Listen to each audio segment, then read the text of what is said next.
جہنمی عورتوں کی پہچان۔ رات کے وقت اپنے شوہر کو یہ دو جملے بولنے والی عورتیں پکی جہنم میں جائیں گی۔ بسم اللہ الرحمن الرحیم۔ اسلام کی آمد عورت کے لیے غلامی، ذلت اور ظلم و استحصال کے بندھنوں سے آزادی کا پیغام تھی۔ اسلام نے ان تمام کبھی رسوم کا قلعہ کما کر دیا جو عورت کے انسانی وقار کے منافی تھیں، اور عورت کو وہ حقوق عطا کیے جس سے وہ معاشرے میں اس عزت و تکریم کی مستحق قرار پائی جس کے مستحق مرد ہیں۔ اللہ تعالیٰ نے تخلیق کے درجے میں عورت کو مرد کے ساتھ ایک ہی مرتبے میں رکھا ہے، اسی طرح انسانیت کی تکوین میں عورت مرد کے ساتھ ایک ہی مرتبے میں ہے۔ ارشاد باری تعالیٰ ہے، اے لوگو اپنے رب سے ڈرو جس نے تمہیں ایک جان سے پیدا فرمایا، پھر اسی سے اس کا جوڑا پیدا فرمایا، پھر ان دونوں میں سے بکثرت مردوں اور عورتوں کی تخلیق کو پھیلا دیا۔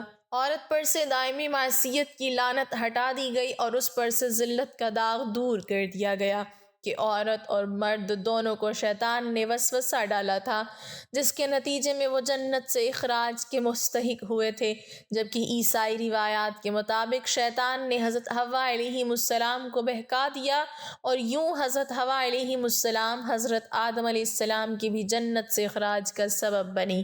قرآن حکیم اس باطل نظریے کا رد کرتے ہوئے فرماتا ہے، پھر شیطان نے انہیں اس جگہ سے ہلا دیا اور انہیں اس راحت کے مقام سے جہاں وہ تھے الگ کر دیا۔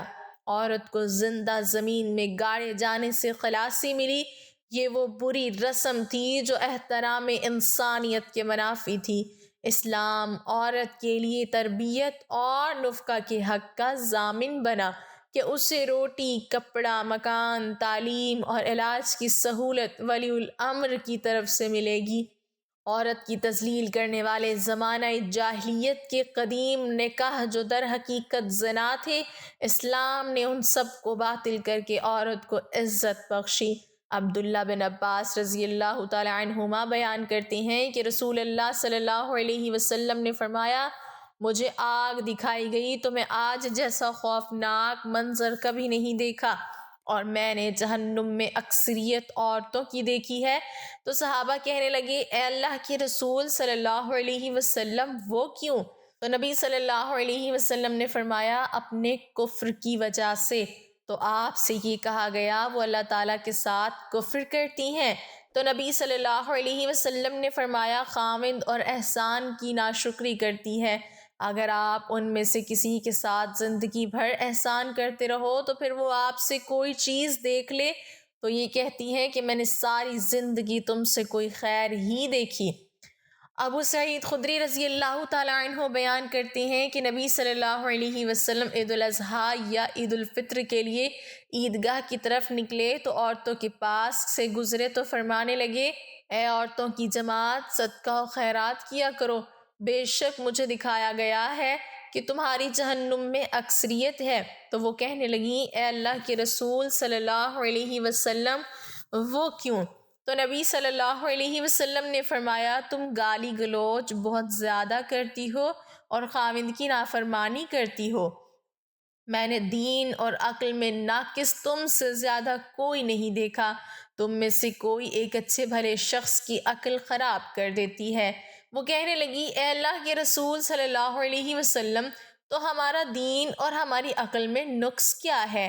نبی صلی اللہ علیہ وسلم نے فرمایا، کیا عورت کی گواہی نصف مرد کے برابر نہیں؟ تو وہ کہنے لگی، کیوں نہیں؟ تو نبی صلی اللہ علیہ وسلم نے فرمایا، تو یہ اس کی عقل کا نقصان ہے۔ کیا جب کسی کو حیض آئے تو وہ نماز اور روزہ نہیں چھوڑتی؟ تو وہ کہنے لگی، کیوں نہیں؟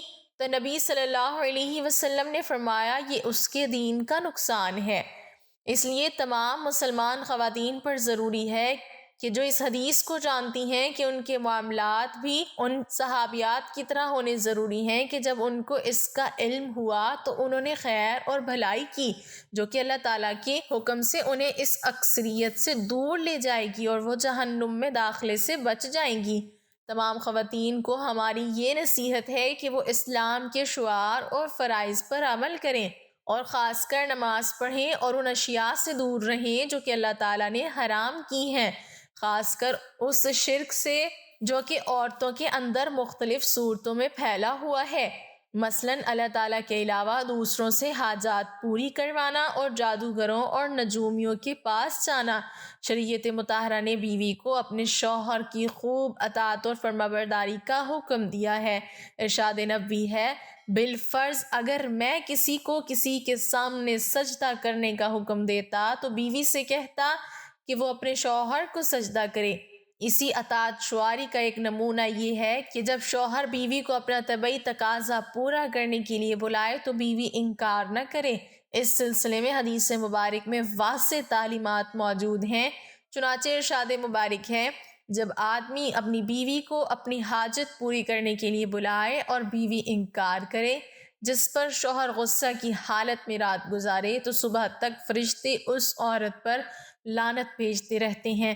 دوسری روایت میں ہے کہ جب شوہر اپنی بیوی کو اپنی حاجت پوری کرنے کے لیے بلائے تو عورت کو چاہیے کہ وہ اس کے پاس چلی جائے، اگرچہ روٹی پکانے کے لیے تندور پر کھڑی ہو۔ لہٰذا مذکورہ عورت کو چاہیے کہ وہ حتی الامکان شوہر کی اطاعت کرے اور جو کیفیت غیر اختیاری ہو اس کا اظہار نہ کرے، شوہر کو برا بھلا بھی نہ کہے، اللہ سے بردباری طلب کرتی رہے، اور شوہر کو چاہیے کہ بیوی کی طاقت کو مد نظر رکھ کر اس سے تعلق قائم کیا کرے، اور اگر کوئی کیفیت بیوی کے اختیار میں نہیں ہے اس پر بیوی کا مواخذہ نہ کرے، بلکہ اللہ تعالیٰ سے دعا کرے کہ بیوی کے دل میں اس کی محبت آ جائے، انشاءاللہ جلد موافقت ہو جائے گی۔